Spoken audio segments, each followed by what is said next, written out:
see here is a 1986 General Electric model 19PF3742 19-inch color television, and it is an actual General Electric, not a Thompson. It's made in Portsmouth, Virginia, manufactured January 1986. So this was right as they're selling off. GE was selling their brand and RCA off to Thompson. But that's why I love this. This is an actual General Electric set with an actual General Electric design. It was on Craigslist for I think it was free. I got it back in May, and I thought, given how look at the cabinet styling and how wide it is and everything, I thought it was a early '80s set, and with a digital tuner. And the thing is, I love General Electric televisions, and I don't have, in my opinion, enough of them. And I saw this because I saw the old GE logo, and you know it's not a Thompson set when it says General Electric spelled out in addition to the logo. As well as I saw the other controls similar to my 70s vintage sets, as well as a color monitor switch. So I was like, hell yeah, I went and got it. And it was from 1986. I'm like, that new? Really? But it's still the actual General Electric set. The problem with it when I got it, it works fine, but it had a problem with the color sync. Perfect black and white video, but as soon as you turn the color up, it was like colored snow, and the color wasn't in sync with the luminance part of the signal, and it was all messed up. I have the Sam's photo fact right here, and I'm just gonna page down. But I'll go home first. But yeah, there's what the lower end set would look like with the rotary dial tuner. But my model is covered under this. It's like they use one chassis for multiple sets with advanced features. Well, one of the troubleshooting steps for that symptom was check the voltages on the Chroma video IC. It's an ECG 1650. That's the replacement. Here's the original one right here. The original one was a Hitachi brand. This is a Philips ECG. Got it off eBay. New old stock. But I wasn't sure. But see, the DC voltages, you have VCC in, but everything else is capacitively coupled.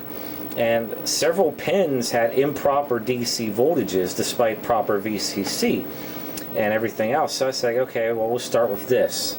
And to my surprise, yeah, that was the problem. Usually, every time something like this happens, it's always something else. But it turns out that was the problem. Let me see where I put the sticker, because I got quite a few things I did on this. Not quite a few things, but it has a PC-J chassis. I've never had a General Electric from this era.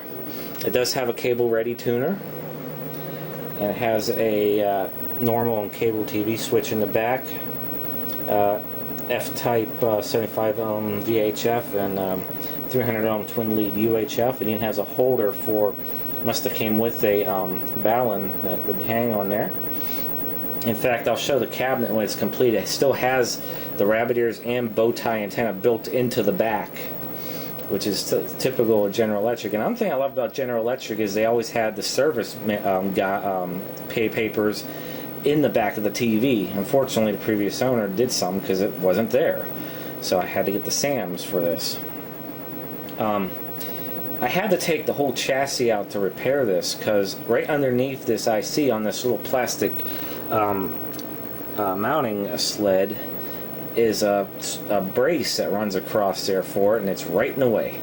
So while I was at it, I tried something. If you remember from our previous videos, we bought a dishwasher to use as a parts washer. It's portable.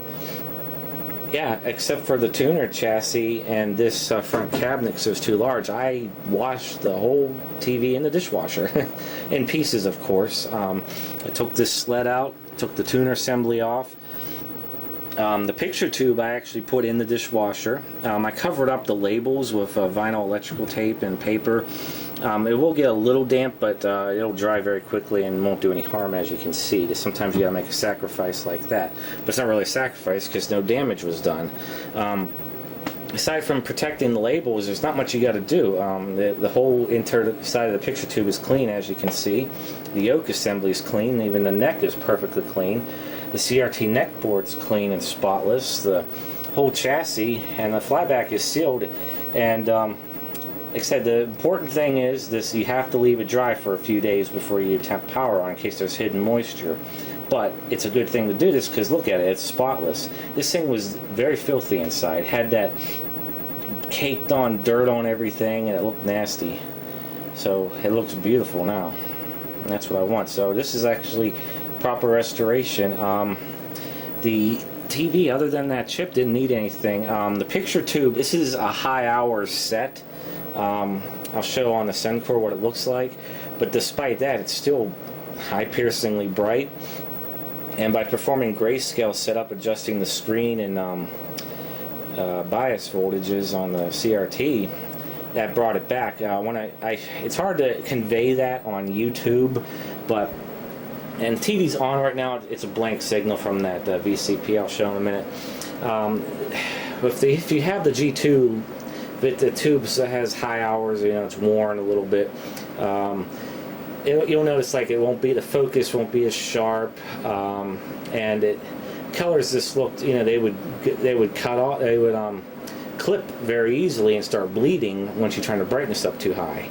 The picture was overly blue just as well. Performing grayscale fixed all those problems, and the focus is razor sharp on this TV. And like I said, and it tracks perfectly. Even on the Sencor, I can't get it to go in the cutoff. It still tracks perfectly. It's just that's because you proof there. This TV is probably used. We got it from the original owners. It's probably used for a good 20 years before they quit using it. And we get it when it's 28 years old, almost 29 in a couple months, and that's all I had to do to it. And okay, we'll just do a quick little thing back here. I just got done dressing all the wires. I added one of these mounting pads, a sticky mounting pad you put a cable tie through, help tie off the wiring to the side of the cabinet that wasn't there. I figured I'd do a neater job. It has one of those big speakers in it, and if you look closely around it, you'll see there was a much larger oval speaker that would go in here too on another model. I'd love to hear how that sounds, because this TV has really hi-fi audio, a lot of bass, a lot of treble, excellent sounding set. I'm very impressed with it. That's why I love these early 80s TVs like this. And that being said, this is right at my cutoff point on collecting things, is early 80s sets. This is still built like an early 80s set. That's not a bad thing either. It's built like very well. Because once you get past the mid 80s, things started going cheap. They started going with the tuner and everything, buttons up below the set, tiny little speakers, and I noticed the picture quality on a lot of sets started going downhill, and the tubes started not lasting as long. This is my right at the tail end of what I collect. I love to collect anything from like post-war up to early to mid 80s, especially on things like this. I love to get an actual Sylvania set before they became a GT Sylvania, before they became part of North American Philips, because at least early 80s, I know they had a flyback problem, so I heard they get phenomenal picture. I know I keep going on, but like I said, I'm really excited about this set. I'll show you real quick. I have a 9 to 5 in here. This is that 1984 Funai video cassette player, and like I said, this is made in Japan. Funai, even though they used to be very good VCRs. Basic but very good. This thing is phenomenal picture and audio quality and original belts and everything. Linear audio, but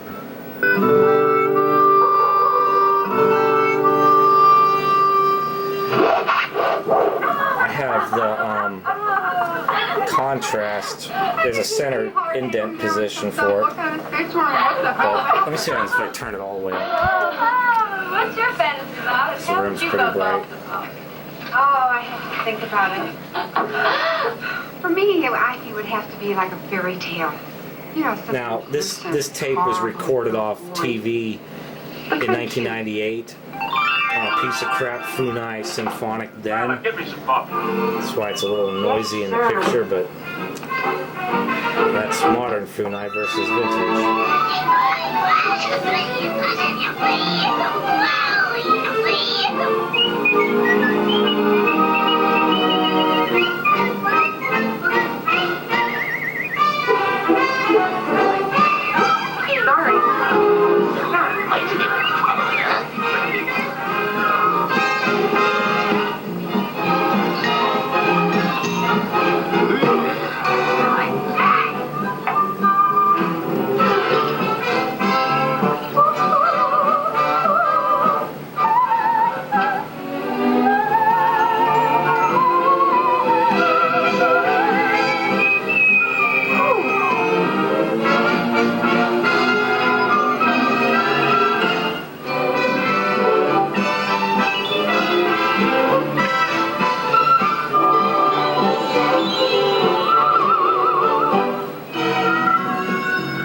Thank you.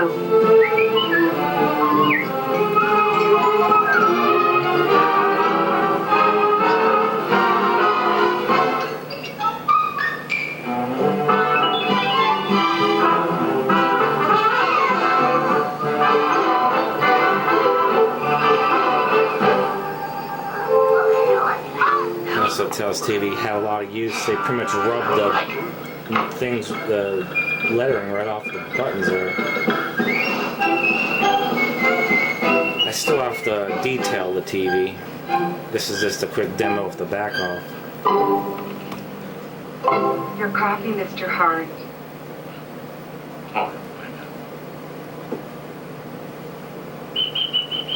Just the way you like it.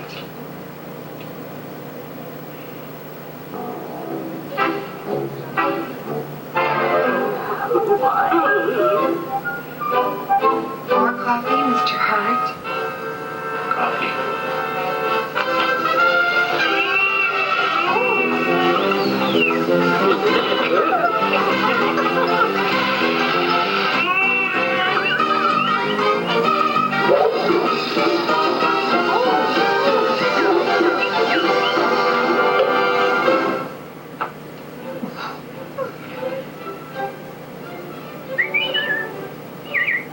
I think there was something in that coffee. I think you're right. I think it was poison. Right again. I think you did it. Oh.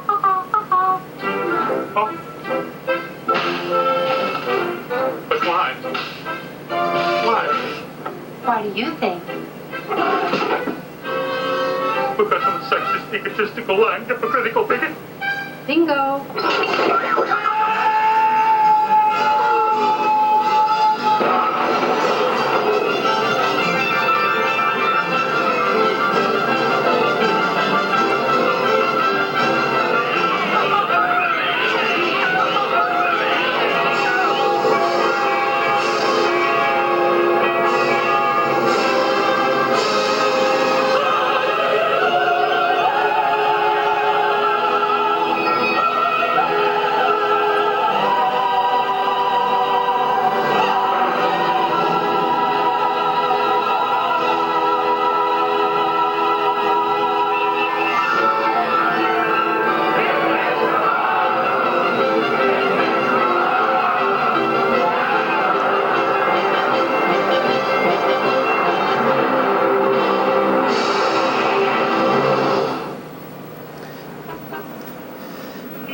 And when you press volume, it blinks the channel like this. You know, we should How And as you see, it does have an infrared remote. I don't have the remote. It'd be nice if I could find one. There's that old IC, the video Chroma IC. That's bad. Date code of 1985, 33rd week. There's the replacement one. Like I said before, I'm just showing it again just because. So it's just very basic power, volume up, volume down, channel up and channel down. Big nice round speaker there. And color monitor, which is just automatic color control. There's spaces on the circuit board that actually do that VIR system that General Electric invented as well, that's not utilized on this set. It's on, being that's on over-the-air system, it goes up, this TV still goes up to 83. And if you switch it over to cable, it goes like from 2 goes 66. I'm just showing you what frequency or what channels this TV covers in cable TV mode. So yeah, it goes up to about channel 66 right there. As you can see, I'm just going to stick it back in antenna mode. There's a tuner, and behind it's the tuner controller and electronics. All that. Power relay in the back. And in the back, you also have user. Let me see, what's that say? You have sharpness and vertical hold controls. Horizontal hold is on the circuit board and doesn't need any adjustment on this type of set.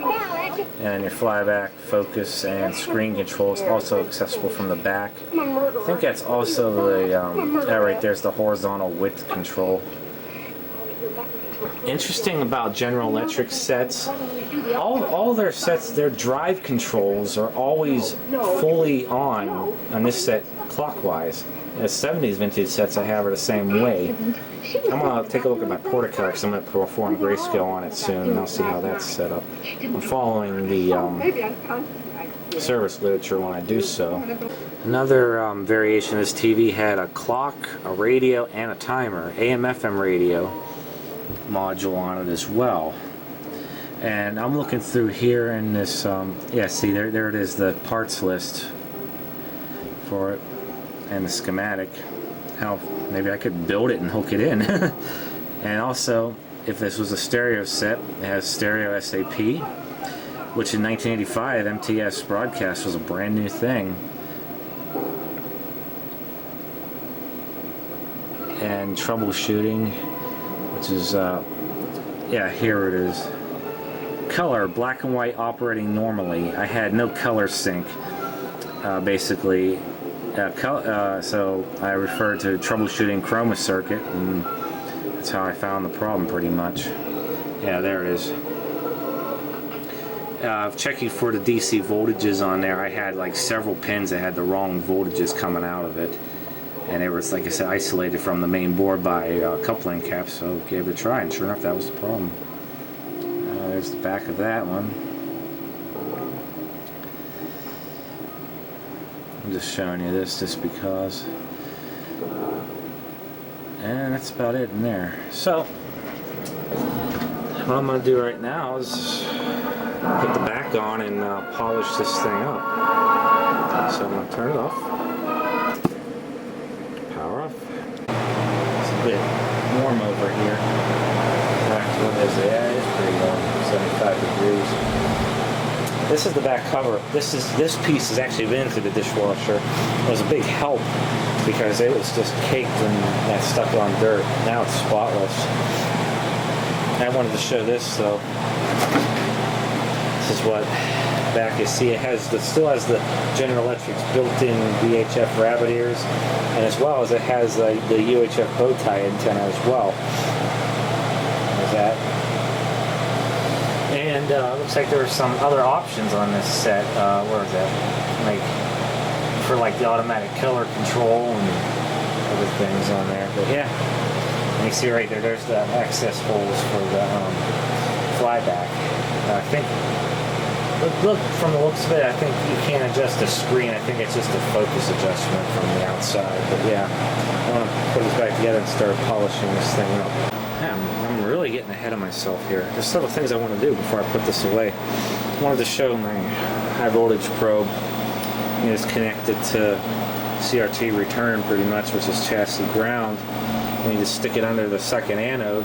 You guys will hear a little bit of hissing. I got the fan on now, but anyhow, it doesn't really matter. See, it's hissing a little bit right now. And it's kind of hard to tell, but this TV operates between 26 and 28 kV. It's riding right at 26. So, and it's not, you can't adjust it with that pot right there. That's the B plus adjustment, and I checked with the test point.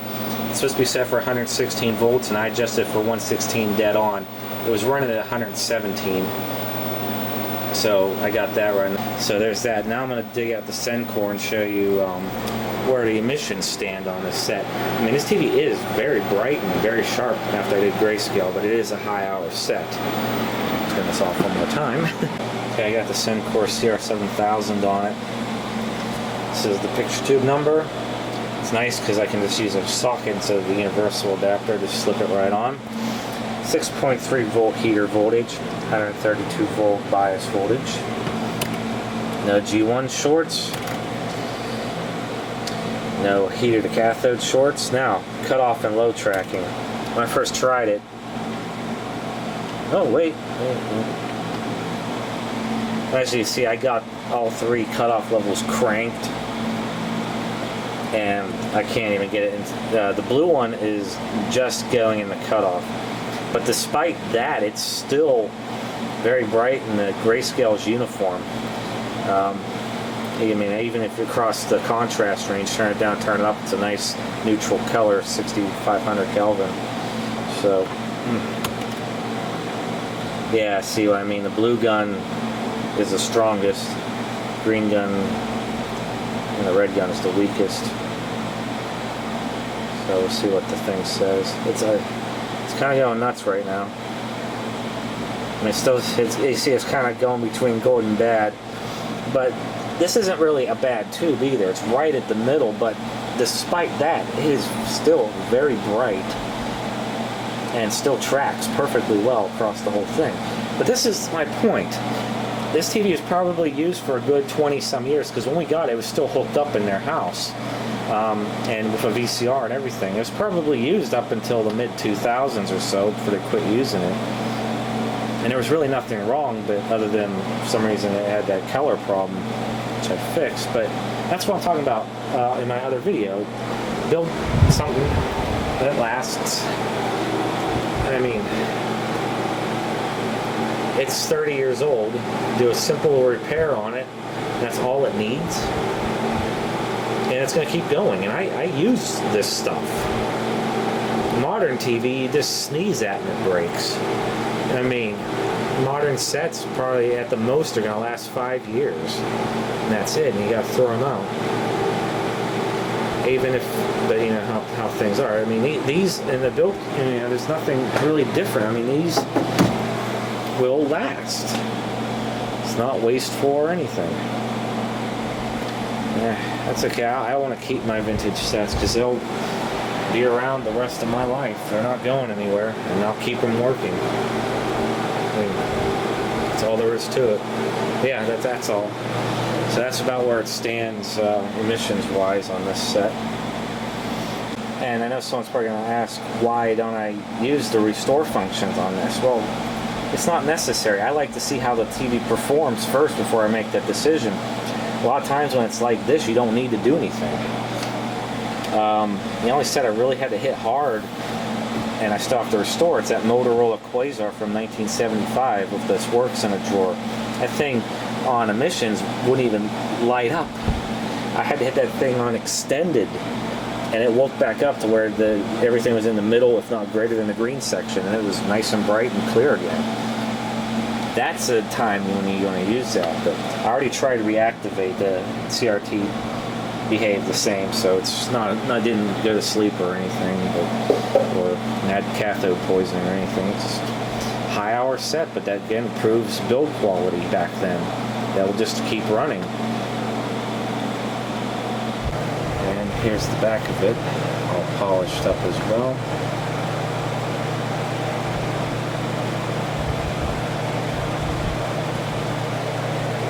There's their built-in antennas. There's the VHF, proper length, and the UHF bow tie. It's also plastic riveted on there, just like that one.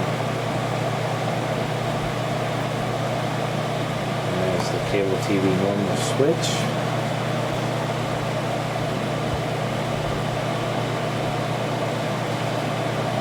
Also laminated.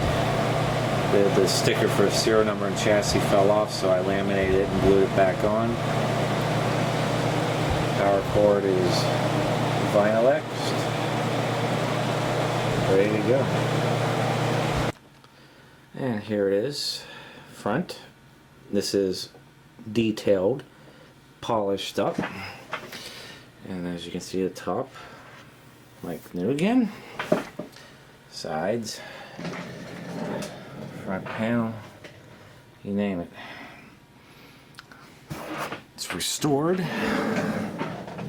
So.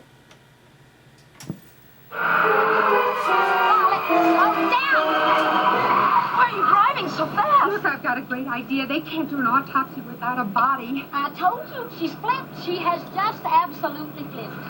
Where is the body? In the trunk. Look, all we've got to do is get some cement blocks, chain him to his feet, and pitch him off the end of the pier. No one will ever know. You are crazy. They'll find it. They always find it. Oh, crazy am I? They never found Jimmy Hoffa. Well, you just slow down. Let's not panic. Let's not panic. There's a restaurant up there. Why don't we pull over and stop for a while? Well, figured I wanted to do this. I want to hook it up to some in the retro gaming room, so give it a whirl on this. It's beautiful.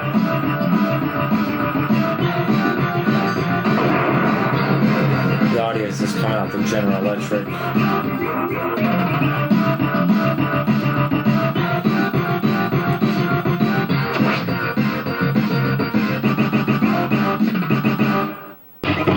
It's like 4 in the morning. I'm not really messing. I just wanted to see how it would be, so don't even have the camera on a tripod right now, so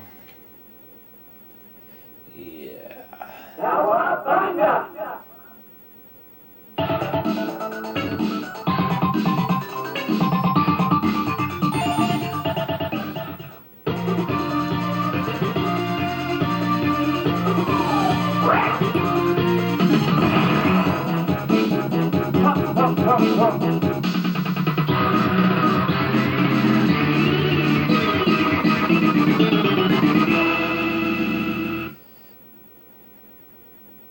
Big Apple, 3 a.m.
I'm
doing terrible here.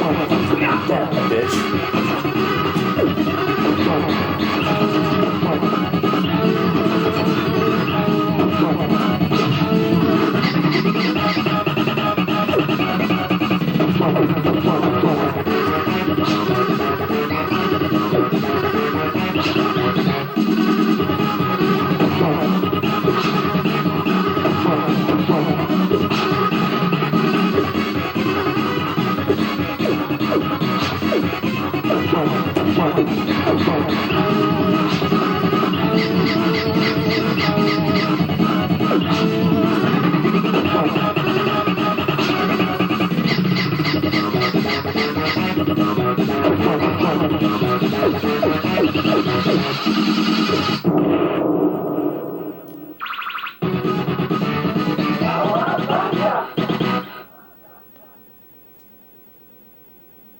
Alley Cat Blues.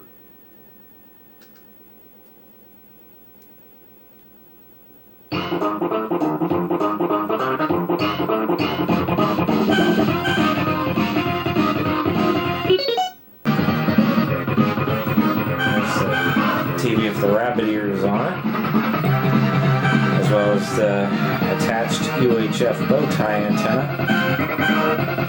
Just amuses, and GE always did like that, so I like it. Man, April's being annoying. So there.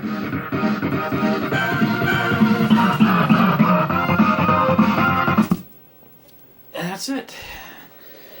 The 1986 General Electric, the actual General Electric non-Thompson TV. And it's well-fitting, early 80s looking TV. I love it.